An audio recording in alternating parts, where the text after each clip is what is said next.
Hey y'all, buy my book, Fool's Errand, Time to End the War in Afghanistan. Check out the full archive, almost complete, up through last year at youtube.com/Scott Horton Show.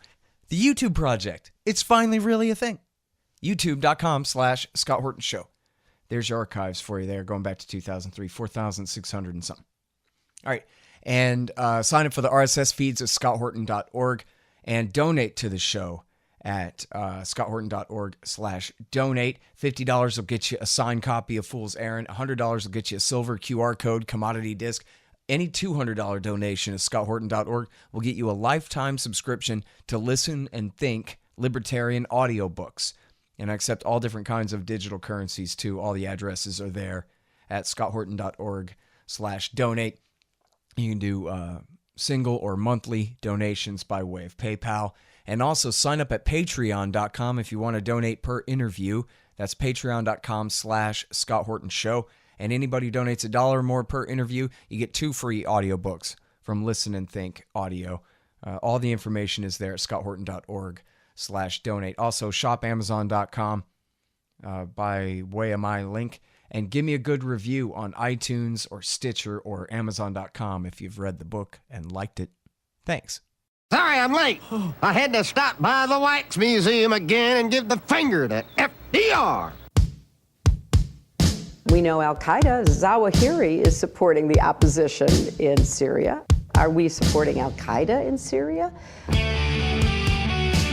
it's a proud day for America. And by God, we've kicked Vietnam syndrome once and for all. Thank you very, very much. I say it again, you've been had. You've been took. You've been hoodwinked. These witnesses are trying to simply deny things that just about everybody else accepts as fact. He came, he saw, he died. Well, we ain't killing their army, but we killing them. We be on CNN like, say our name, bitch, say it 3 times. The meeting of the largest armies in the history of the world. Then there's going to be an invasion. All right, you guys, introducing Michael Bell. He is a retired lieutenant colonel from the U.S. Air Force and pretty famously has been pushing for police reform in his home state of Wisconsin ever since the killing of his son, Michael Bell Jr., by police officers in an incident in the family's front yard a few years back. Welcome back to the show. How are you doing, Michael? Good morning. I'm doing fine. Glad to be back on your show, Scott. Good deal. You know, I'm really happy to have you here, and I think, out of all the, police reform type activism in America right now, I really think that you've got your eye on the ball and you're really focusing on exactly the right question, which is the checks and balances, the separation of powers when it comes to police shootings and who's in charge, who else might be in charge of investigating these things other than the cop's best friends that he works with daily, or possibly the internal affairs division of a police agency, if they even have one somewhere.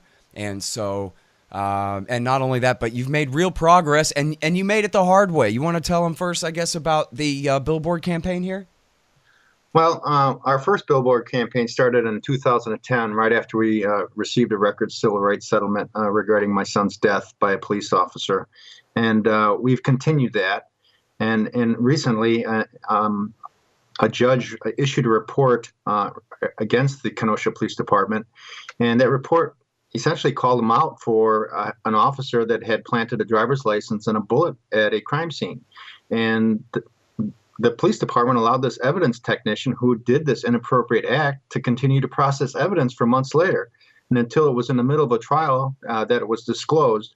So a judge came out, issued this report that not only did the district attorney have an issue, but so did the police department. And it wasn't just at the line officer level, it went all the way up to the chief.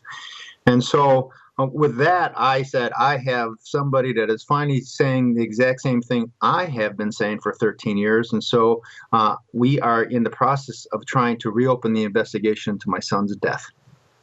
And, really? Yeah. And so what we did is a massive publicity campaign to include billboards, Google advertising, Facebook advertising, YouTube advertising, print advertising, radio advertising, and we saturated the southeast Wisconsin area trying to do that.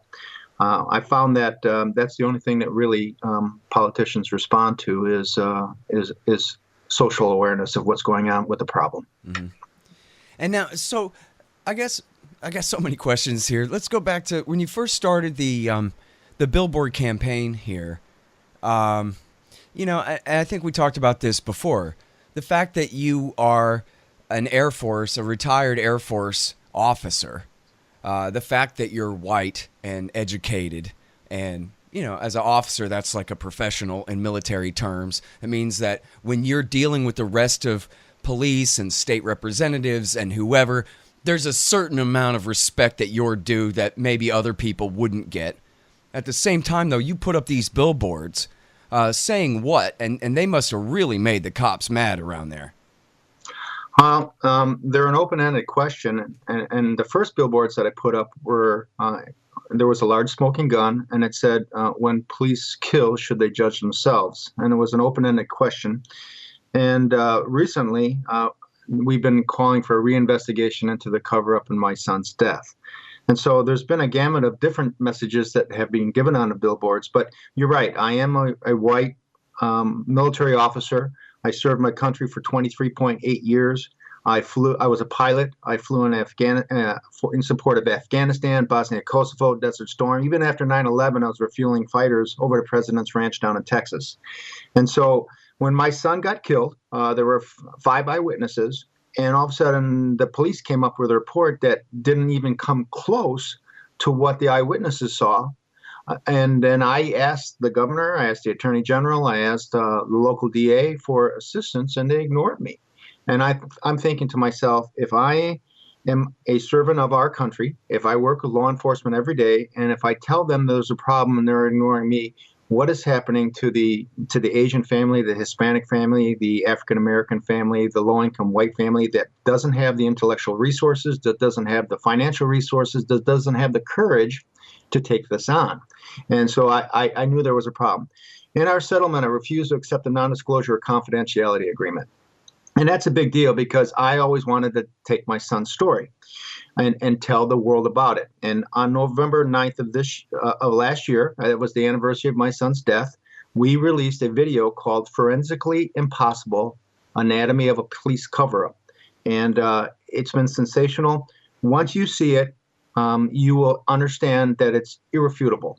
In fact, Frank Serpico said that it equals that of the Walter Scott shooting in South Carolina. And so just last week, I took out a full-page ad in the Washington Post. It occurred on the day that the president had a State of the Union address, and I knew that every politician and every media correspondent in Washington, D.C. was seeing what we were doing, and we sent everybody to the video. And you can find that video at michaelbell.info. michaelbell.info. And it's also at Free Thought Project right now is this story. Air Force Colonel buys 24 billboards to expose cops who executed his son. And I guess I'll give you the opportunity, but I don't want to put you on the spot about it. Do you want to talk about what actually happened that night?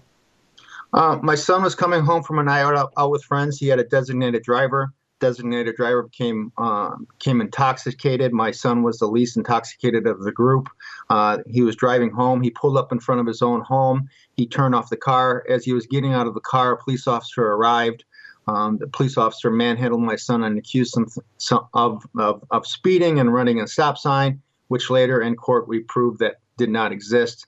There was some tasing. My son ran to the back of his home. Mother and sister came out, saw a Rodney King-style beating of my son, and then an officer screamed, "He has my gun." Another officer ran up, put his gun directly to my son's temple, and took a deadly shot right there.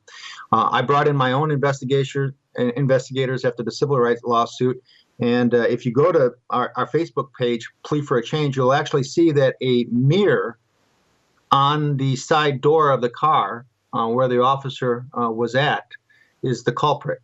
But and so I recognize, I believe that the law enforcement made an honest mistake. And being a combat veteran, I'm sorry. What does that mean? The mirror was the culprit? Yeah, a mirror. Yeah, there was a mirror that there was a jacket gap in the officer's holster, and a jacket gap is nothing more than kind of an opening, so that way your jacket, if you're wearing it in cold weather, can fit between your sidearm and your holster belt. And this officer accidentally got his gun caught on this mirror and misinterpreted it as my son taking his weapon. And so another officer shot him. But instead of telling the truth to the public, the police department took it back and said, we're going to play it this way, and created a false narrative. And that's what got them in trouble. Mm-hmm. So you're saying it does seem to you, and it says in this article, is the quote from you too, saying that you thought it was a mistake. And then, in fact, the officer who had called out, "He's got my gun," has since killed himself. Is that correct? He took his life in 2010, yes. So pretty honest admission that it was his screw up there in the very worst way, it looks like. Scott, you have to understand that I'm not anti-cop, but I am pro-truth. And so the bill that we got passed in the state of Wisconsin requires outside investigation. In May of last year, I was able to organize a summit in Racine, Wisconsin, just up the road. It was sponsored by UW-Madison Law School and the S.C. Johnson Foundation at Wingspread, and I was able to get the director of the National Transportation Safety Board, one of the directors of NASA's Aviation Safety Reporting Systems. I had a doctor from Harvard Medical School all sit down with law enforcement and talk to them about an external learning system that those professions have that law enforcement doesn't. And if you take a look at a comparison, law enforcement and aviation are very dangerous. In fact, aviation is rated number 3 on OSHA. Many times law enforcement doesn't even make the top 10. But if you look at the data, aviation hasn't had a major mishap in the United States for the last several years. Law enforcement, they continue to have the numbers increasing in the police-involved shooting. And why is that? Because they don't look at it and say, what can we learn from this situation? How can we disseminate that information to all the different law enforcement agencies in the state? And how can we reduce the number of police shootings in the state of Wisconsin? In fact, 2017 was a record year for police shootings in the state of Wisconsin. And I know it's early, but if you just take the numbers from January and the first week in February, we're looking to meet or exceed that. Our sister state of Minnesota hasn't even had 1/3 of what we've had here in Wisconsin. So there's a problem, and how are we going to correct it? Yeah. All right. Well, so, let's break that down then. So first of all, what's the root cause, or what do you think are the most important root causes of the increase in police violence against American citizens? Well, a number of things. In my own son's death, the officers were awarded meritorious service awards for killing him. And I recognize what that was. It was a way to confuse the public about whether the shooting was justified or not. If you had a bad shoot and you award the officers for killing somebody on a bad shoot, the public's thinking, well, the union honored these guys for meritorious service for their heroism, so therefore I'm confused. How could it be a bad shoot if that professional organization reviewed it? But the problem with that is, if you give officers awards for taking human life in front of a room full of people that can continue to take human life, you encourage them to do the same. That is one of the problems that happens. And so we're calling that out nationally. And another problem is we don't know whether the officer was in a clear frame of mind when they decided to use deadly force. As a pilot, if I was involved in any type of mishap, I would immediately go to the flight surgeon. They would pull my blood and they'd determine if I was on painkillers, under the influence of alcohol, or even something like as simple as steroids for muscle building, and see if that affected my decision in that aircraft. Law enforcement doesn't have that happen. They can use deadly force at any time, and we don't know whether they were drunk. We don't know whether they were under influence of a painkiller for a medical incident. We don't know anything like that. So that's another thing that we have to determine in the factor. The NTSB issues non-binding safety recommendations when they determine the root cause of an accident. And those non-binding recommendations can either be accepted or rejected by the airlines and the FAA and other companies that might use that type of flying. But that doesn't happen in law enforcement. And here's a classic example. I'm sure you're quite aware of the John Crawford shooting that happened in Walmart in Beaverton, Ohio, a couple years ago. Yeah. John was in there. He picked up a plastic machine gun. He was in a toy section, and somebody called 911, said there's I believe they said there's a black African-American man in the store with a gun.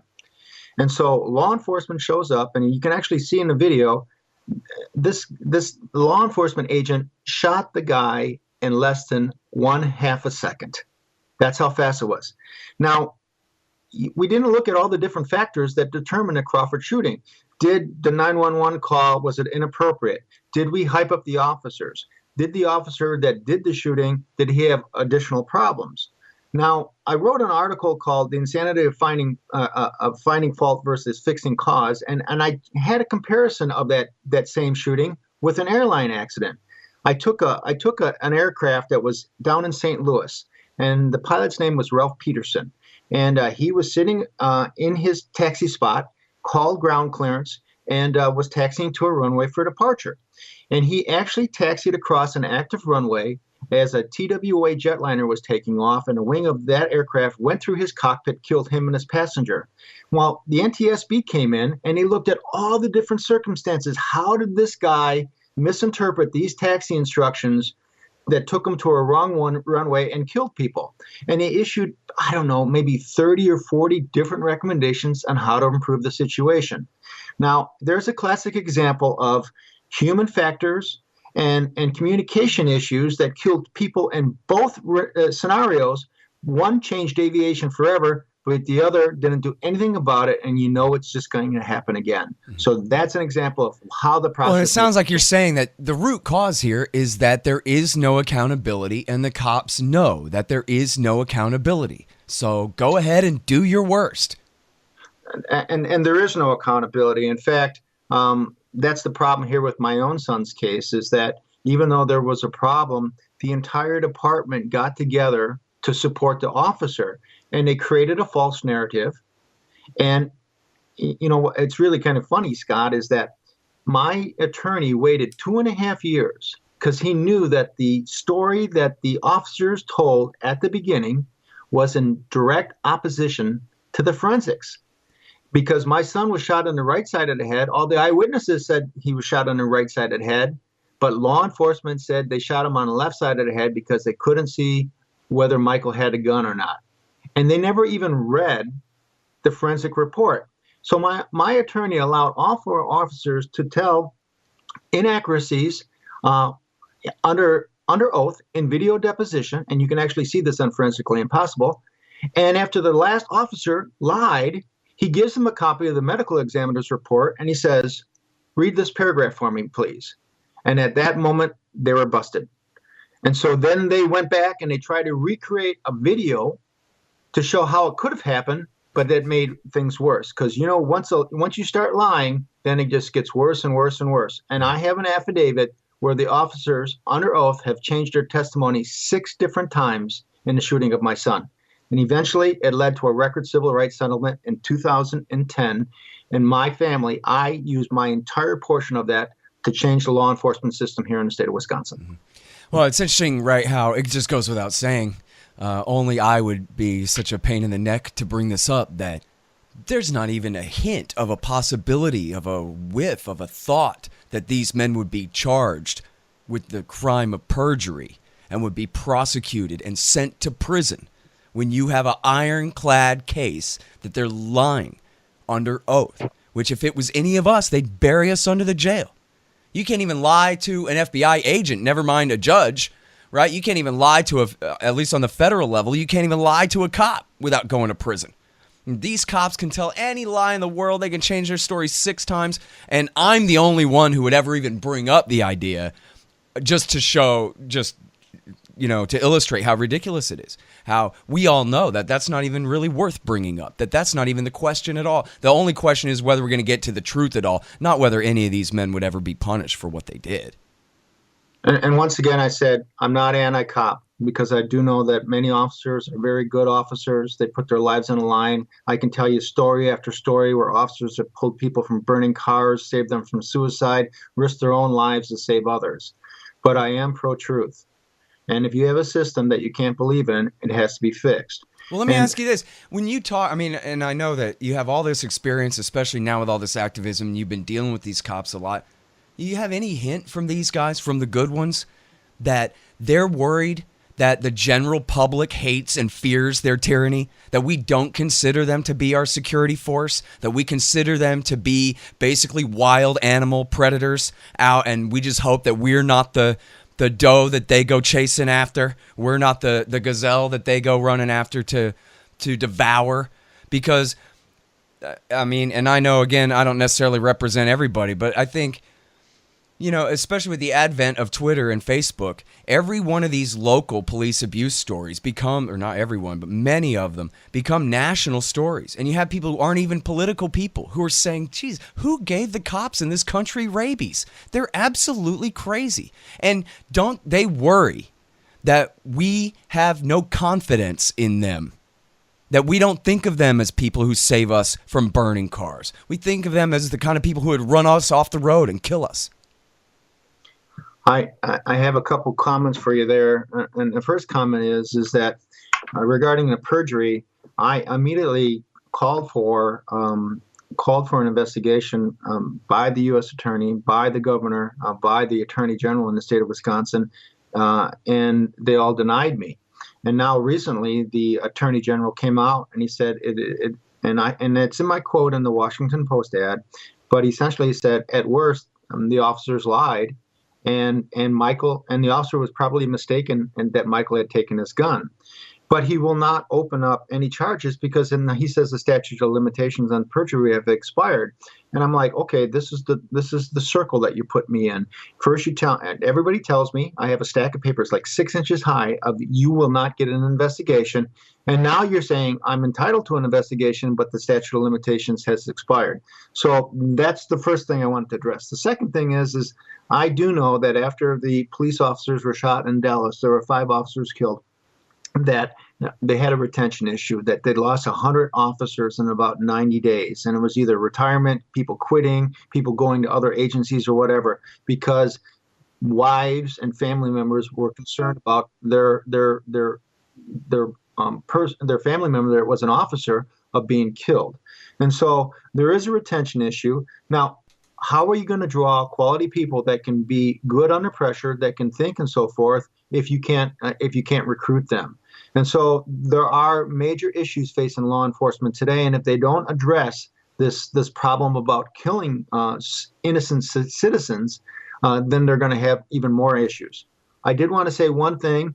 When I testified in front of the task force on policing for President Obama, I brought out a fact that approximately 25% of all police shootings are called mistake of fact shootings, where an officer didn't know the truth and misinterpreted it, and they killed somebody. So if you're losing about 1,200 or 1,300 people a year to law enforcement type shootings, you can actually save about 400 lives if you can reduce the amount of mistake of fact shootings. A mistake of fact shooting could be anything from Amadou Diallo's case, where he was reaching for his wallet and people misinterpreted it. My son's case, where an officer hooked his gun on a car mirror and thought it was my son reaching for it. Or even Douglas Zerby in California, who was sitting on his porch, drinking a beer, and holding a spray nozzle to his garden hose. And those are all mistake of fact. You can reduce the number of shootings if you have an external learning model that makes this better. Hey, people keep telling me, man, you got great show notes on your show nowadays. And that's all thanks to Damon, who's doing the great editing and posting of the interviews. So everybody make sure and check out, even if you're just signed up to the podcast feed, make sure and check out the entries at libertarianinstitute.org and at scotthorton.org for all the great show notes. He's doing a really great job on that. And now here's the sponsors of the show that makes the show possible, so you should help to make them possible. That's Zencash, zensystem.io, a great new digital currency. It's also a secure messaging app and all this great stuff. You can read all about it, zensystem.io. And then Mike Swanson is really my best sponsor, and in 2 ways here. The War State, first of all. which is a great history of the rise of the military-industrial complex after World War II, and then also his investment advice informed by great libertarian economic theory. That's all at wallstreetwindow.com. And now when you follow his investment advice, which I'm sure includes in precious metals, and so what you want to do is go to Roberts and Roberts Brokerage Inc. That's rrbi.co, rrbi.co for your gold, silver, platinum, or palladium. And if you buy with Bitcoin, there's no premium at all. That's rrbi.co for Roberts and Roberts Brokerage Inc. And then, of course, get your anti-government propaganda at libertystickers.com. New art and a brand new website coming soon. And speaking of brand new websites, if you want a brand new website, a 2018 model, badass new website, then you just go to expanddesigns.com/Scott and you'll save $500. Well, okay, so this, I think, is just the most important thing in the world. I don't know if I knew this the last time we spoke or if we talked about this at all, Michael, but there's this lawyer named Scott Greenfield.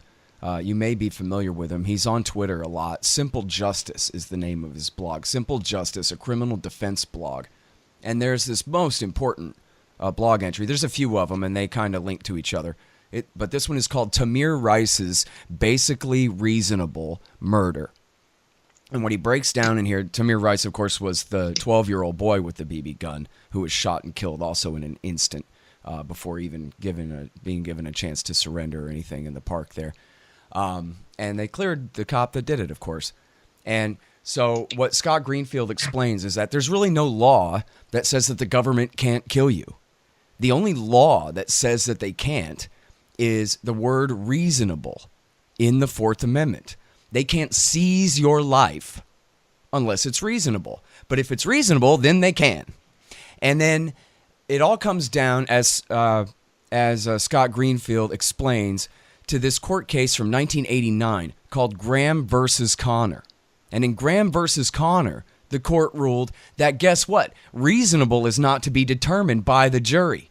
Reasonable is to be determined by the police perpetrator's paid expert witness who says that, no, from the point of view of a cop, it was a good shoot. And only a cop with a cop's training can know whether it was a good shoot or not. So as long as one cop can get another cop to tell the jury that, oh yeah, no, from our point of view, it's cool, then the judge's instructions to the jury are, it's not for you to decide whether it was reasonable. It's for you to decide, as a matter of fact, whether this other cop thinks it was reasonable, and that will be the standard. And so this is the bottom line of why there's no accountability, is because the courts have made up this rule that if you become a deputy sheriff or a city police officer anywhere in America, you have a license to kill.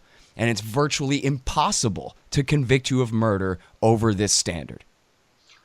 That's why the NTSB training model is so important here, Scott, because I don't think we're going to overturn Graham versus Connor for a long time. And I'll tell you the reasons why. Is because in most instances where there are very egregious types of shootings, there will be a settlement, there will be a confidentiality agreement, and we'll never get back into the Supreme Court again. And that's why I am pushing so hard on my case. I am the rare exception that has the video depositions, a multi-million-dollar settlement, no non-disclosure or confidentiality, and the courage and intellect to get this done. So that's why I'm out here doing that. But on the other side is I'm not so sure that Graham versus Connor is a bad thing, because I, being a combat veteran, do not want to have some librarian, a dentist, or attorney telling me what I should do in a combat role. And sometimes people die by friendly fire, and you do the best that you can. And so I think you have to give an officer the ability to use deadly force if he needs to, but then that exception, that 1 out of 100 that uses deadly force so quickly, like in the Philando Castile case in Minnesota, then you have to figure out what did the system do wrong and how do we prevent this type of simple tragedy from happening again. And so why are you so anti-librarian? Why in the world would you think that regular citizens can't judge whether a cop has the right to shoot somebody in self-defense or not? If I shoot you, Michael Bell, and I say to the jury, yeah, but I thought he was an aggressive threat against my life, then the librarians get to choose whether I was being reasonable or not. And my counter argument. And by the way, if I said Michael Bell was reaching toward his waistband, they would send me to the penitentiary for the rest of my life. If I said Michael Bell was pointing a gun at me, then they might buy that. But under the Graham versus Connor standard, he looked at me funny is a good enough reason to blow somebody's head off. I agree, and I'll give you some counter.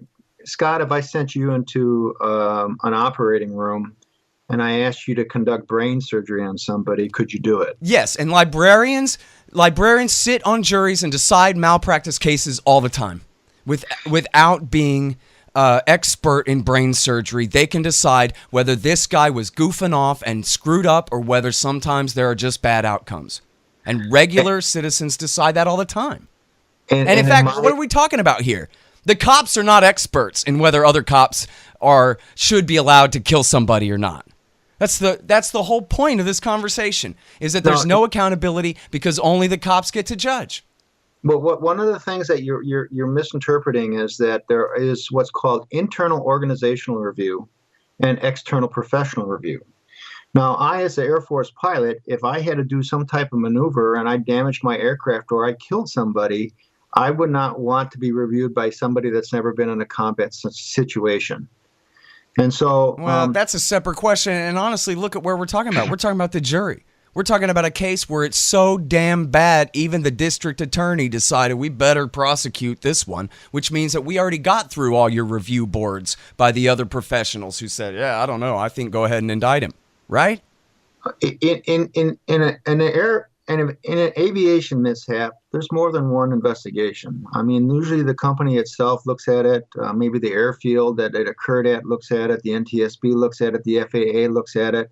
And everybody does their own investigation. But the only motivation of the NTSB is what went wrong in the chain of events. Okay, but if a pilot's negligence was so bad that it was a criminal matter and they indicted him for murder, then would that not go to a regular jury of human beings?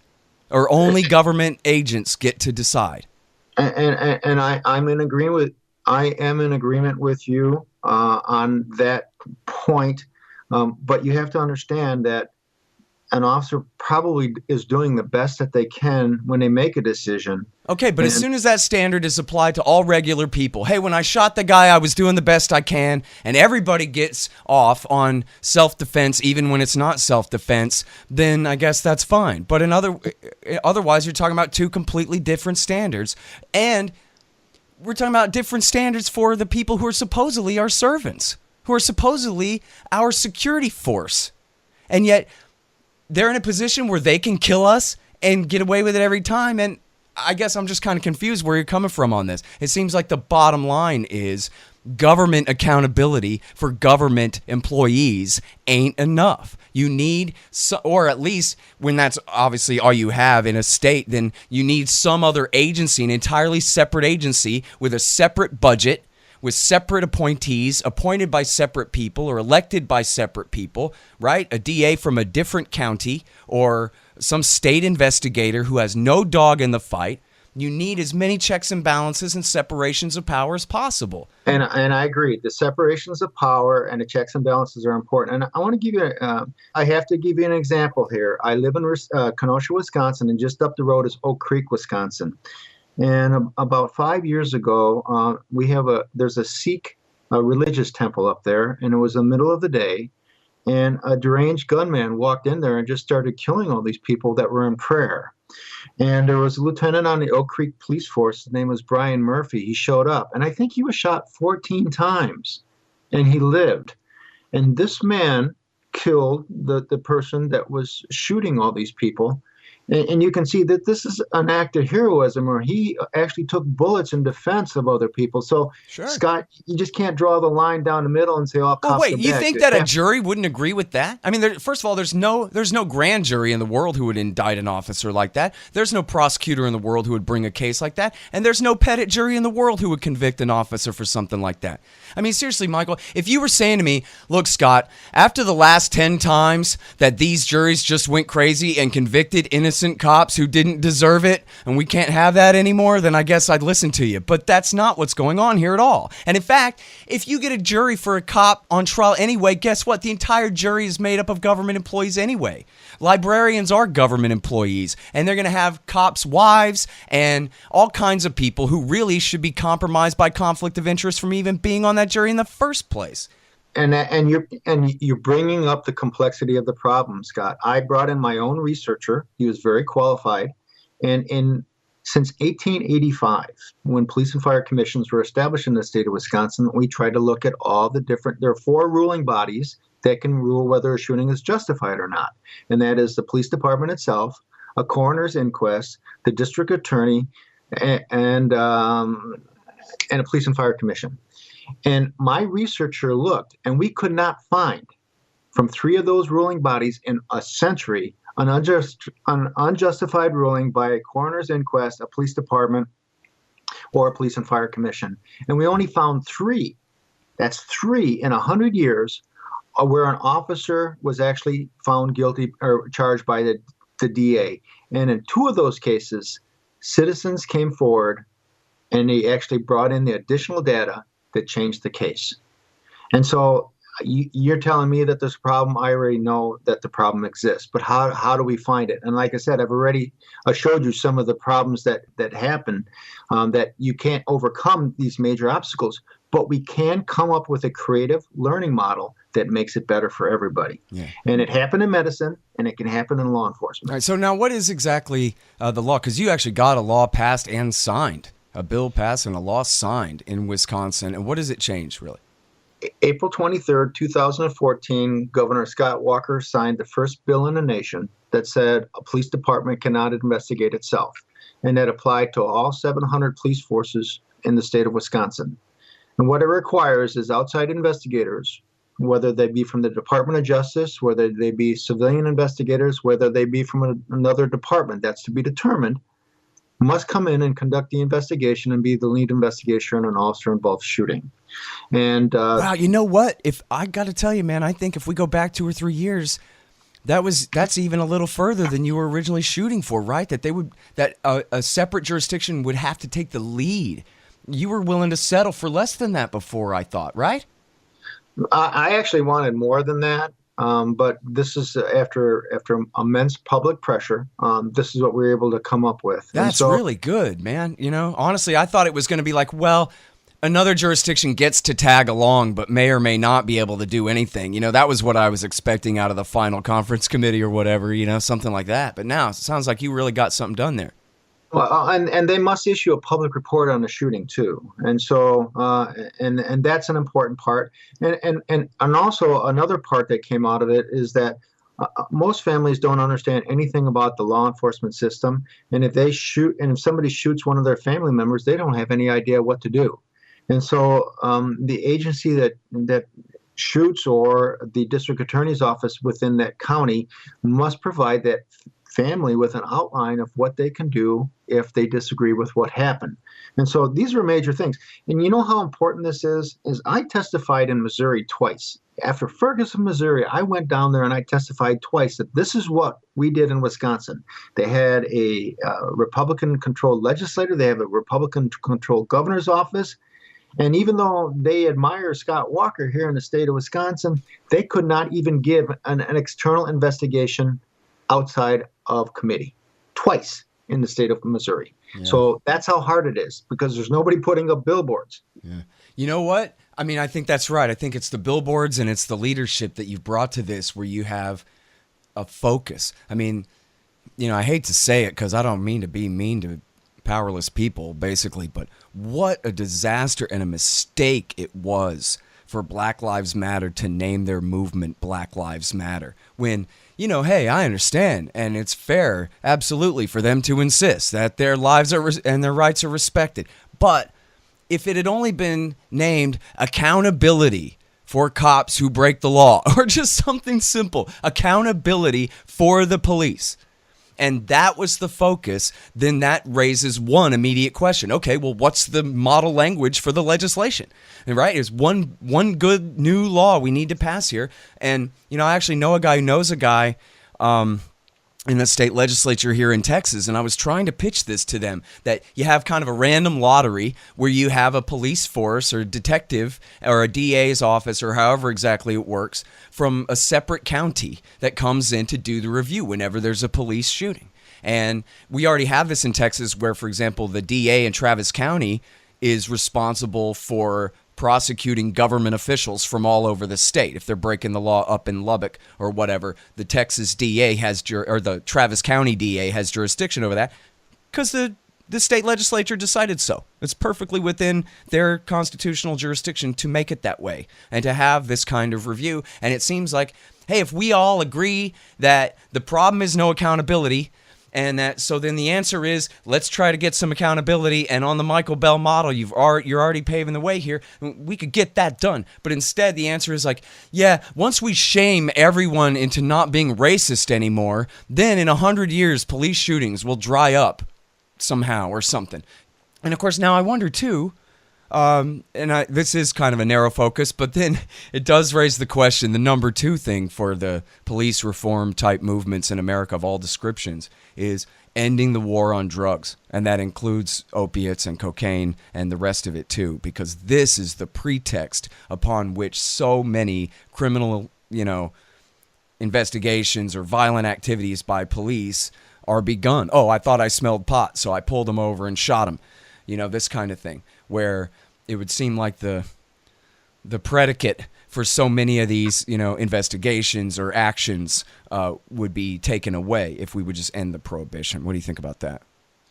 I'm in 100% agreement with you. I wrote a breakthrough article with another Air Force pilot, and it's called The Insanity of Finding Fault versus Fixing Cause. And the thing that you just brought up, Scott, was that right now, the thinking within law enforcement, it's a foot race, and whoever can discredit the other one first is going to be the winner.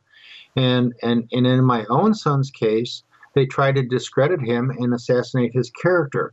My son had no drugs in his bloodstream. He had an alcohol of 0.133, and you can see that he drove perfectly.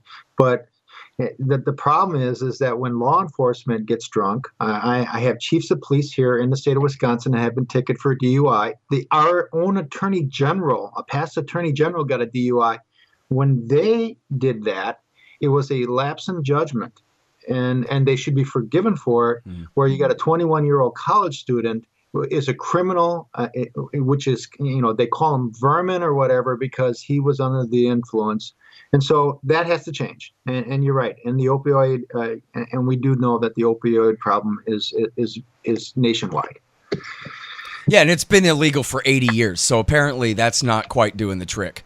Hunting people down for trading in it and this kind of thing. It's not. And people are dying in, Vietnam War type numbers over this stuff. It's crazy. And yet, in fact, speaking of the Travis County District Attorney, Mary Ann Lemberg, she was pulled over for driving drunk, and she was black out drunk on, hard liquor, screaming and fussing. They had to tie her in the Palestinian chair and put the spit mask over her face as she's screaming. And the video is on YouTube as she's screaming, "Do you know who I am?" And call Bob, the sheriff, and tell him I said, "Let me go," and going crazy. And she didn't even have to resign. She's currently the Travis County DA. It's the most ridiculous thing in the world. And exactly like you said, well, she had a bad night. Yeah, except she is in charge of never cutting that amount of slack to anybody else. So how does that work? Yeah, I'm in total agreement, and that's why the only reasonable way forward right now, Scott, is an NTSB style learning model. And I want to tell you a simple story. There was a woman. She was a health reporter for the Boston Globe. Her name was Betsy Lehman, and she was their premier health reporter. And she was diagnosed with a very mild form of breast cancer. So she took her treatment very seriously, and she went to I think it was one of the Harvard Medical School, and she was administered a chemotherapy treatment, and she kept telling doctors she didn't feel right, and she had a massive heart attack at about age 34 and died.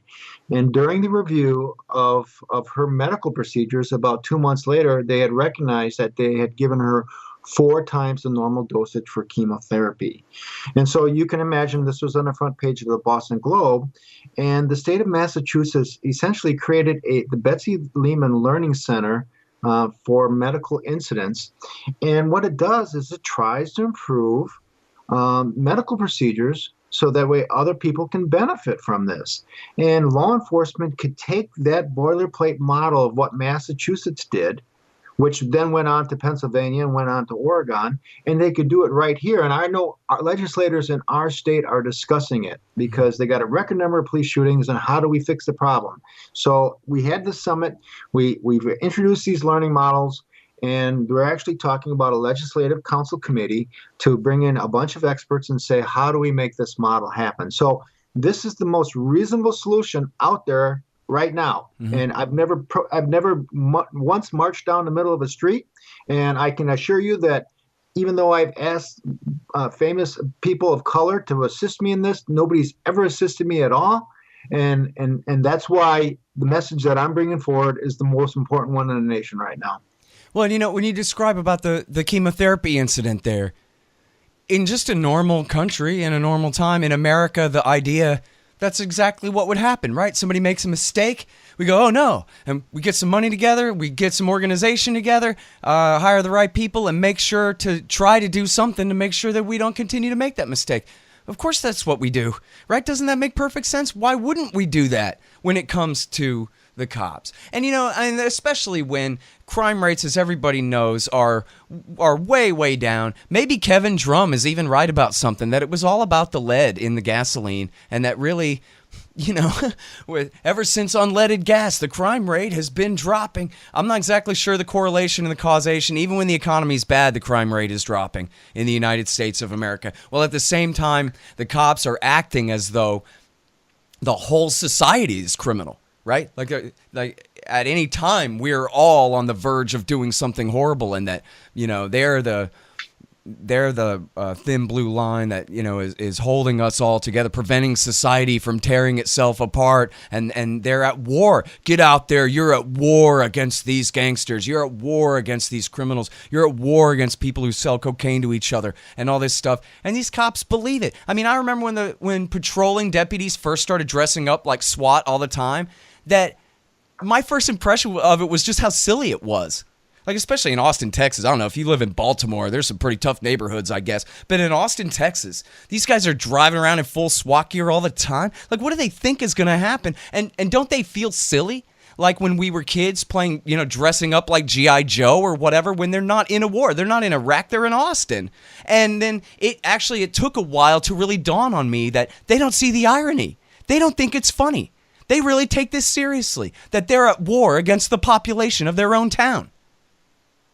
I'm in full agreement with you. I'm very offended when I see those images of a man in uniform, and it's split half between an army uniform and a police officer uniform. I'm very offended by that, and every time I see that, I call them out, because it's a whole different thing. Going to war for one's nation is a whole lot different than being a warrior to take down your own citizens. Yeah. So very good, Scott. Hey, there were special operations guys who were mocking the cops in Ferguson there, saying, man, I'd go full scale to war in a lot less get up than that. You know what I mean? What are you guys doing? Anyway, I'm sorry, I'm just ranting at you now, Michael. But listen, I really appreciate the work that you're doing. I think first of all, the training and the looking at ways to fix training and this kind of thing like you're doing is a really important thing. But most of all, especially this law that you've passed. Oh, I guess I should have asked you. I'm sorry if you got time for one more. Had there been any police shootings led by independent or, you know, outside investigators since this law got passed? Almost everything has been done by outside investigation. In fact, How many shootings have there been since then? Since the law was passed? I know that there were 24 in 2017.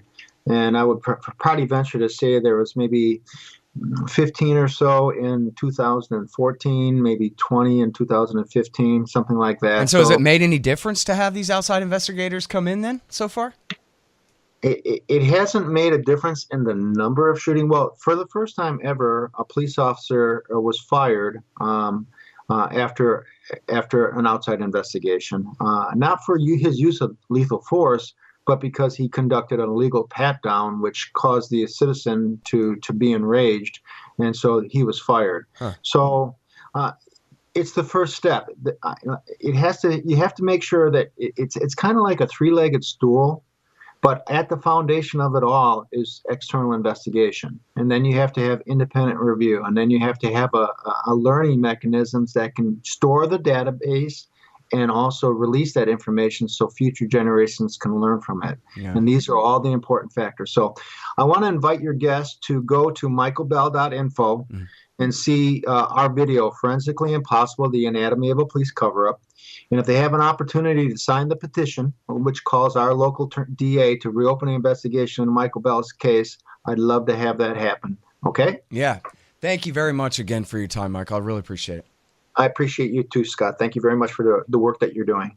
All right, you guys. That is Michael Bell, and former lieutenant colonel in the U.S. Air Force. Again, michaelbell.info is his website, and also you can see the video Forensically Impossible, Anatomy of a Police Shooting Cover-Up. You can see it there, and you can also see it in this article at thefreethoughtproject.com. It's a very well-done article here by Jack Burns. Air Force Colonel buys 24 billboards to expose cops who executed his son.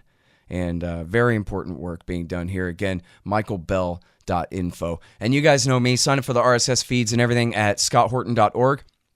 Check out the full archive is now on YouTube, youtube.com/Scott Horton Show. 4,600 interviews going back to 2003 for you there. Read my book, Fool's Errand, Time to End the War in Afghanistan. That's at foolserrand.us. Read a bunch of articles I want you to read at antiwar.com and at libertarianinstitute.org. And follow me on Twitter at Scott Horton Show. Thanks, guys.